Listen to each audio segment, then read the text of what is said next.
Hello, everyone. You know, sometimes you read a horror book and they're fun to read. They're fun and kind of light, no matter how much blood is involved. You know, you just, after you finish it, you say, that was a lot of fun. This book was a great book. I thoroughly enjoyed it, but it's less fun and more disturbing. However, if you're a fan of the extreme, you are going to love it. And it also has a very great story. So let's talk about all that right now.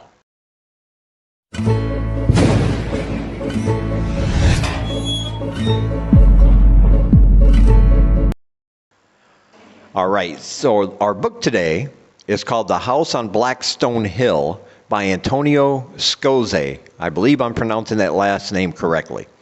And first of all, I want to thank the person that sent it to me with the author's permission. On Twitter there, somebody sent me a copy of the book, and I really appreciate it. I didn't know what to expect going in. I've never heard of this author, never read this author. He does have more than one book, though. But if you look at the cover and look at the title, right, The House on Blackstone Hill, you see that nice little haunted house, and you think, okay, I know what's going on. This is going to be another haunted house book. But man, you would be wrong. This is one of the most dark, grim, bloody, and vicious books about a haunted house I think I've ever read. And I'm saying all that in a very positive way. Because like I said in my intro, some books can be fun and light when you're reading them. Other ones can make you go, what did I just read? And this is definitely in the latter category. But that's a good thing, because this book is not trying to be anything other than a horror book. And if somebody would ask, is it one of those extreme horror books? I think I would say yes. But who doesn't enjoy those at least from time to time? You know, it's a book I would not recommend for people who are either really squeamish about certain things, or if you're new to horror and you're trying to get your foot in and figure out what to read. I probably wouldn't recommend it, because you want to start out a little lighter, I think. But for all of us horror veterans, I think you are going to love this book as much as I did, because it'll just have your heart pumping, and it will, I don't know, man. It's very, very grim. But anyway, it starts out with a family, and they're visiting this kind of weird little town, and the husband sees something, a little light shining off the top of a hill. He decides to go check it out, which we all know is a bad idea, but, you know, this is a horror book. So he decides to go check it out, and he goes up the hill, and he finds this big, beautiful mansion, hundreds of years old, that's been sitting abandoned up there. He feels pulled to it. He feels compelled to just stare at it and just be in awe of its beauty, I guess you can say. When his family finally makes it up the hill, they get creeped out a little bit. For some reason, they don't like it. It doesn't appeal to them. But the husband, Adam, yeah, he can't figure it out. But they do notice a for sale sign. So obviously this house is for sale. Well, when they leave that area and go back to their home, the man decides to look into the history. He calls the realtor. He wants to know how much. He wants to get the ball rolling. So he does some history on the house, and that house has a really, really dark history. Every family that's lived there has not just been scared, but there have been brutal things that the author describes that have happened in that house to all the families that have lived there. Despite that, the husband decides eventually to go ahead and buy it, to move his family in. He wants to renovate the things that are wrong with it. Even though it's in good shape, it does need some renovations. It's been sitting empty for a while after all. And he decides to buy it without telling his wife first. This, of course, leads to a big argument. But eventually she concedes. The renovations get done. But even before that, as they're renovating, we see this man, Adam, his obsession with this house. He just seems to be completely obsessed. The people renovating it have accidents on site. Some of the crew just leaves and never comes back. A couple of tragic accidents that leave people dead happen.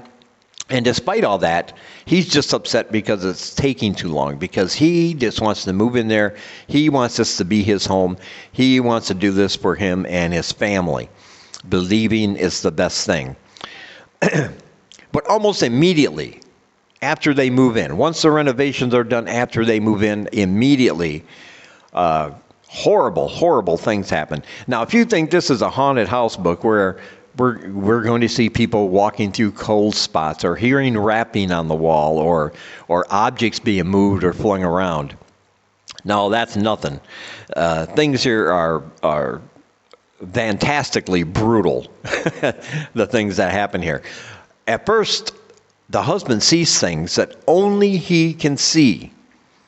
The rest of the family can't see them. And what he is seeing are the supposed ghosts of people who have died in that home, past owners, in their full bloody glory of in ways in which they died. And they have died in a lot of vicious ways. Decapitations, being left outside to freeze to death, drowning in the pool, tortured to death. And I do want to mention that these scenes all involve men, women, and children. So if you're one of those people that don't like violence against children in a horror book, you might want to steer clear, because nothing is off limits with this author. However, despite that, I do want to say that the author never glorifies this violence. It's not torture porn in any way. It lets us know what happened in a very graphic way, but we also know that it's absolutely evil. It's nothing to be proud of. It's nothing to aspire to, okay? It's not glorifying the violence. It's showing how Adam is slowly becoming obsessed with the things that have happened in that house and his mental state thereafter. But come to find out, this house isn't just haunted. There's a demon there, a very powerful demon that gets its power from people being sexually violent to each other. And you are going to read about that in not great detail, not pornographic detail, but he is going to describe some scenes of sexual violence that are very, very horrendous. And will make you want to look away, but because the story is so well written, you probably won't look away. At least that's the way I felt. You want it to keep reading, because even though he's seeing these things, he's also having nightmares, horrible nightmares. He can see in vivid detail the things that have happened as they're happening to these past owners, all the violence, the family members killing one another, then taking their own lives, children being left out to freeze to death in the cold or being drowned in a pool and then being killed. And of course, there's a lot of sexual violence against, again, sometimes involving children, sometimes involving people from the past that have lived there, before him. But these dreams slowly start taking place in his waking life also, these visions he's having. And this demon that gets off on the sexual violence is now possessing him. And he's conflicted because on the one hand, these voices are telling him to do these things to his family and showing him in detail what it would be like. And they're whispering to him, you want to. Take what's yours. You deserve this. They don't love you. They don't care for you. You need to kill them. And on the one hand, he's horrified and he wants it to stop. He begs them to stop. He can't sleep. He's putting on a good facade for his family. He's trying to act normal. But they notice that something is just a little bit off. But they attribute it to the fact that he's writing a book, staying up late, doing research for his new book. And so they kind of leave him alone with that. But even though he's becoming possessed by this demon and all of these thoughts, on the other hand, he's trying to push them away. But then on the other hand, he's accepting it. He's beginning to agree with them. He's becoming aroused by those thoughts of sexual violence that he could perpetrate on his family through this demon's possession. And the story is just a bullet train ride, man. It starts from the beginning. It doesn't let up. And it's just one horrific thing after another, after another, after another. There's enough blood in this book to fill a bathtub, you know.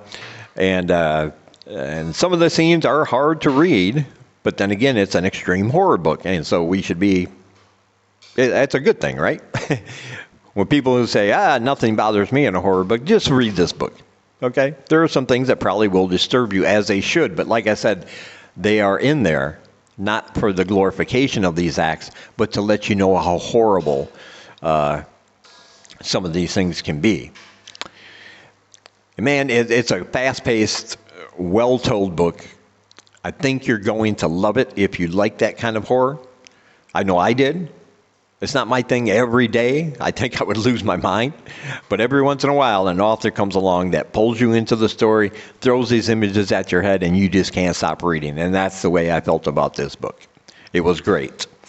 I will leave a link down below to Amazon if you want to purchase it from there. Leave a link to my Twitter if you want to join me on there. I'd love to have you. And as always, thank you for taking some of your time and spending it with me. I really appreciate it. Stay safe.